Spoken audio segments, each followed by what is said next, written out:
have a bombshell revelation from the Epstein files. You guys know we have been following this very closely, and every day it seems like there's something else that is announced or released. And this one is probably the most damning expose of all, if I had to pick one. We had a lot of questions surrounding the death of Jeffrey Epstein, and this drafted statement from the U.S. Attorney's Office really does confirm what many of you have believed for a long, long time. This one is the one that is really making people go, holy crap. This is why they didn't want these files released. Obviously, of course, to protect powerful people, but not just that, also to protect what actually happened to Jeffrey Epstein that night in that cell.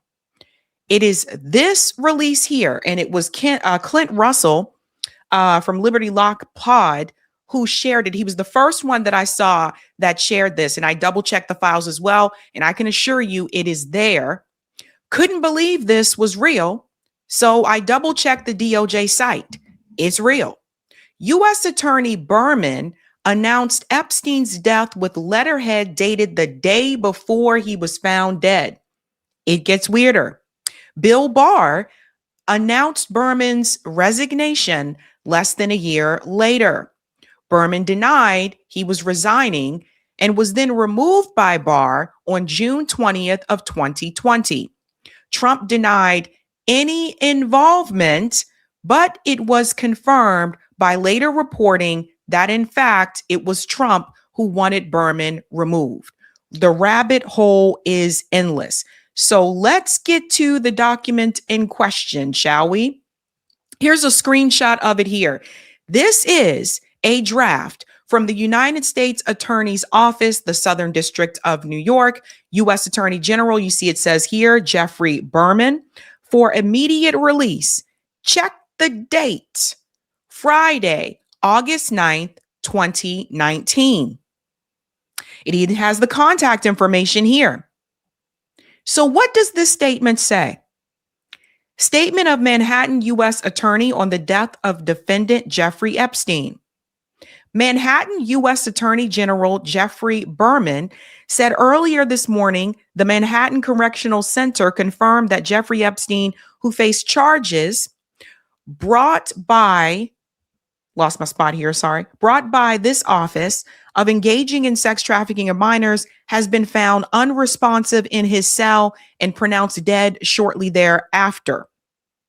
Today's events are disturbing, and we are deeply aware of their potential to present yet another hurdle to giving Epstein's many victims their day in court.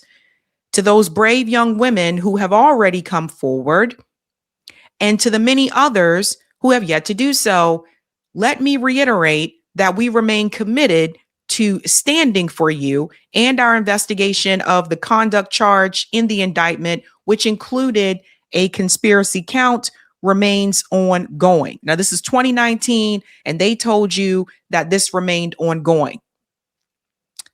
As we know, that was not the case. Okay.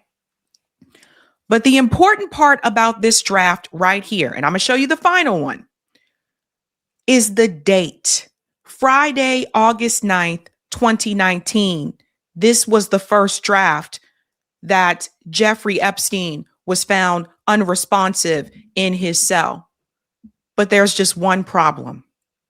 Jeffrey Epstein didn't allegedly die on August 9th. He was pronounced dead on August 10th. That was a Saturday. This is the most recent bombshell from the Epstein files that has many people in shock. Now, many of us have said for the longest time that we believe that Jeffrey Epstein was murdered, that he did not unalive himself. And I stood by that for the longest time. And I think many of you did as well. But now you have another piece of evidence that shows you that the U.S. Attorney Office had already drafted correspondence on August the 9th. He was found dead, allegedly, August the 10th. So even if this is the first draft, the date should be the 10th.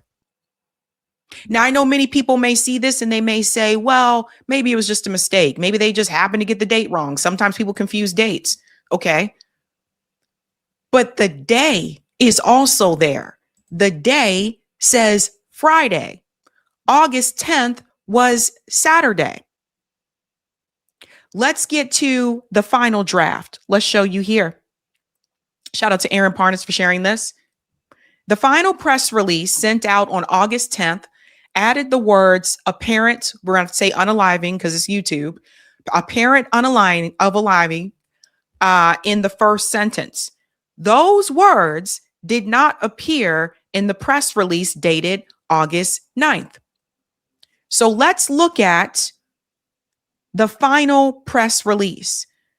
United States Attorney Office, Southern District of New York. Okay, have it here. The date's right here, Saturday, August 10th. The Manhattan U.S. Attorney General, Jeffrey Berman, said earlier this morning the Manhattan Correctional Center confirmed that Jeffrey Epstein, who faced charges brought by this office of engaging in sex trafficking of minors, had been found unresponsive in his cell and was pronounced dead shortly thereafter, an apparent unaliving. So this is the final draft.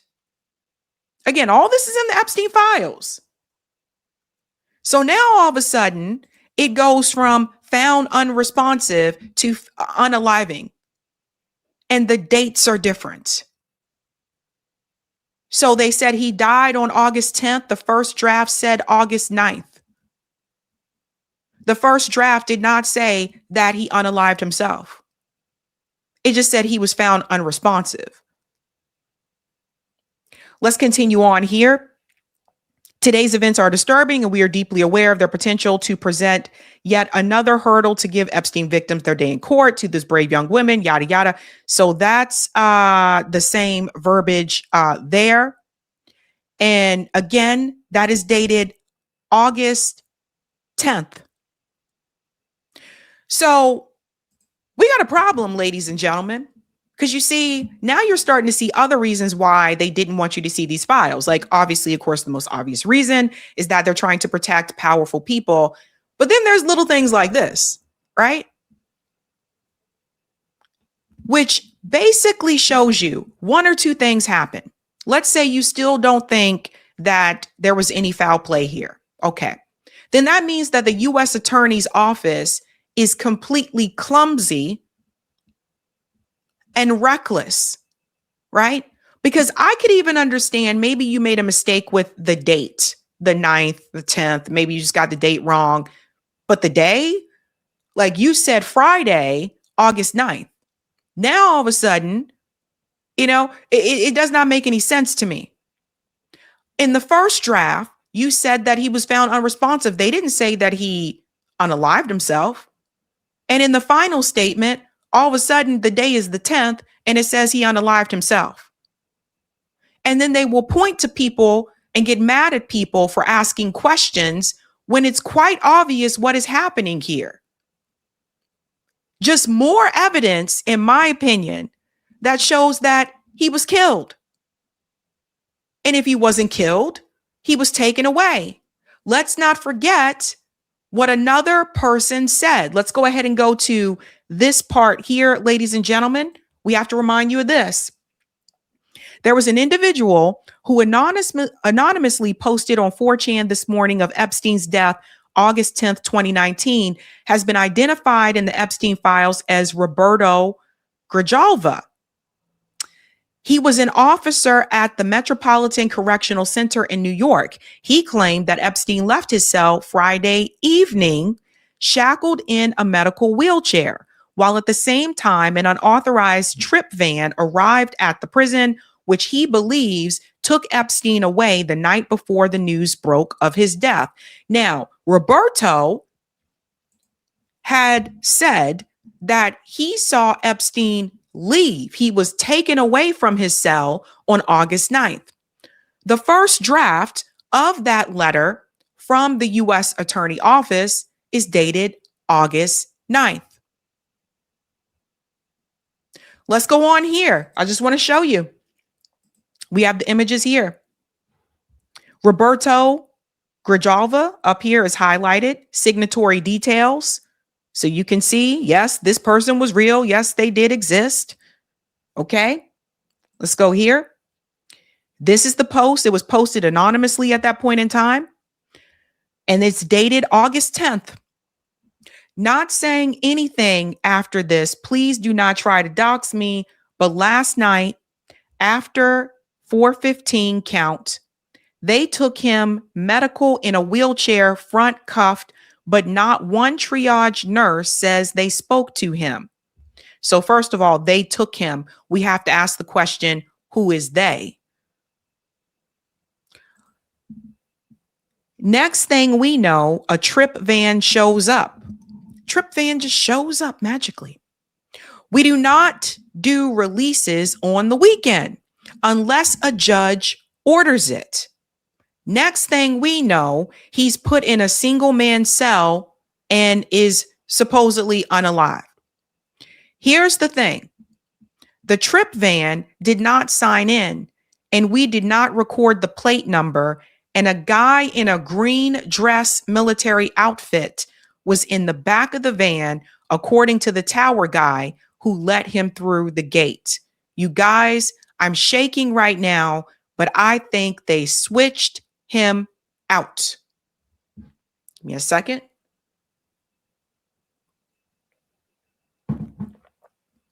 This guy said this August 10th, 2019. So something else that's very damning here. Notice that he said they don't do transfers on the weekend. All of a sudden, a van shows up to do a transfer, according to him, allegedly. He believed that he was switched out. At this point in time, especially you guys know how 4chan is. So at this point in time, this is just seen as some anonymous, crazy person. But now we have that statement from the U.S. Attorney Office, which can kind of point to this and show maybe Roberto wasn't crazy. Maybe he was telling the truth. And this is why I push back on this whole conspiracy thing, because conspiracy doesn't necessarily mean something is false. It also doesn't mean it's bad. Conspiracy, in my opinion, from what I've seen over the years, means that it's something that goes against the status quo, the approved narrative, oftentimes from the State Department, etc. But no one wanted to hear this at that point in time. And now you have that letter. And again, he said that he was shaking. United States government memorandum, Metropolitan Correctional Center, New York, August 12th. Warden in DIA. On February 9th, 2019, approximately 1:50, Grijalva passed on to oncoming staff member Officer Davis and present shift staff SOS Shakir and Officer Joyner. That inmate, Reyes, was going WAB and possibly may not return. Also, that inmate Epstein will be needing a cellmate upon arrival from his attorney visit. Again, look at the date, August 9th. Memorandum went out on the 12th. It says on August 9th. And see, this is why I'm saying, like, now you look at things a little bit differently. And I want to go back to that video footage that we saw before. Do you guys remember when the DOJ, Cash and Pam Bondi and all of them, they said, we've got the video footage outside of his cell to show you that obviously there was no foul play there? Remember what people noticed from that video footage? Here's a reminder, just in case you forgot. Yesterday, the DOJ released 10 hours of Epstein cell footage and got caught cutting out a full 60 seconds. The feed jumps clean from 11:59 to midnight. No explanation, just gone. That's probably the exact moment he was calmly walked out of his cell. Now, let me show you this here. The time is right here in the bottom left-hand corner, so you can see 11:58:57. So pay attention to that. Whoop, there's the jump. There it is. There it is. See how quickly? Boo! Right there. Just skips. Oh, dear God. What happened to that whole minute? Now, when this was called out, Pam Bondi said, oh, well, the cameras just automatically shut down for like 1 minute at a certain amount of time. That's normal procedure. Da da da da. The point is, there is a lot that can happen in 1 minute. A lot that can happen. You ever try timing yourself for 1 minute? I don't know, like maybe like when you're at the gym and you're taking like a rest from a set and you're like, let me set 1 minute. I do a little bit longer or whatever. You ever try to like actually time 1 minute, wait 1 minute and see it feels like it takes so much longer because you're waiting for that time to go by? A lot can happen in 1 minute, especially if they took him out the other way. Doesn't have to come out this way. What if he came out back that way? Right? And then there's something else, because you see, we're not fools. This came from the Daily Mail. You know, you got to take them with a grain of salt sometimes, but considering everything else that's being revealed, I think we need to take a look at this. They wanted both Epstein and me dead.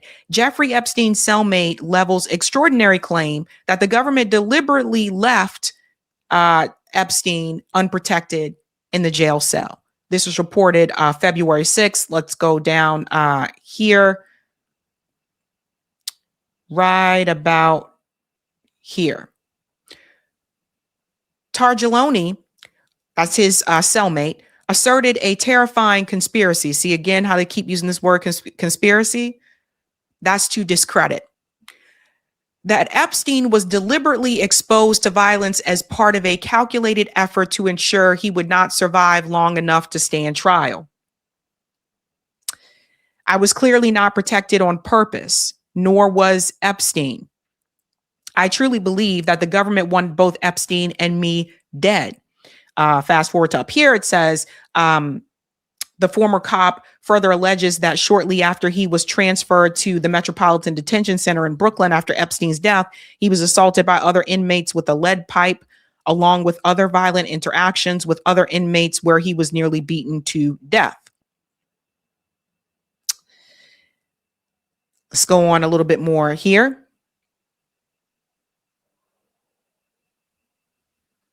It's just showing evidence that he was imprisoned there. The murder cop who Epstein had already accused of an attempted killing just 3 weeks before his final breath now insists that his proximity to the financier was a calculated hit. It is no coincidence that prior to the trial, I was transferred to the Metropolitan Correctional Center in Manhattan and deliberately placed in the same cell as Jeffrey Epstein. In the petition, he also claims he was accused and wrongfully convicted, saying that he was the target of the lead prosecutor, former United States Attorney Maureen Comey, daughter of the former FBI Director James Comey. Interesting how that works out. Goes on to say here, for a prisoner looking to submit a pardon petition, the journey begins with the warden. Because he is still serving time, Targeloni's request is technically a petition for commutation of sentence, a formal plea for the president to cut his time short. So he says that he was wrongfully accused, but he was, I guess, placed in the same cell with Epstein. But what I found interesting about this is that he said that he believed that this was on purpose, that they deliberately did this, that Epstein was deliberately exposed to violence to make sure that he would not survive. So we go again back to there's no, in my opinion, I don't believe the latter, by the way. For those wondering, I don't believe the latter, that they just made a mistake and got the date wrong. I don't believe the latter. I believe this was calculated. I believe he was killed, and many of you do too. And now you have this statement from the United States Attorney's Office that just makes things a little bit even more suspicious. Everything that you have been told about Epstein from corporate media, because they're not even going as far, from corporate media and from the State Department, and especially even Benjamin Netanyahu's getting into all this, from Israel as well, you need to have reasonable doubts. Because the reality is, if Epstein would have survived and would have stood trial, he was probably going to talk. And they didn't want that to happen.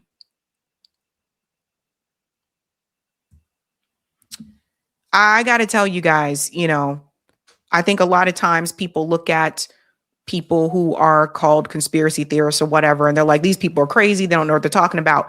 But I got to tell you this, when it comes to this Epstein situation, I think people are owed an apology.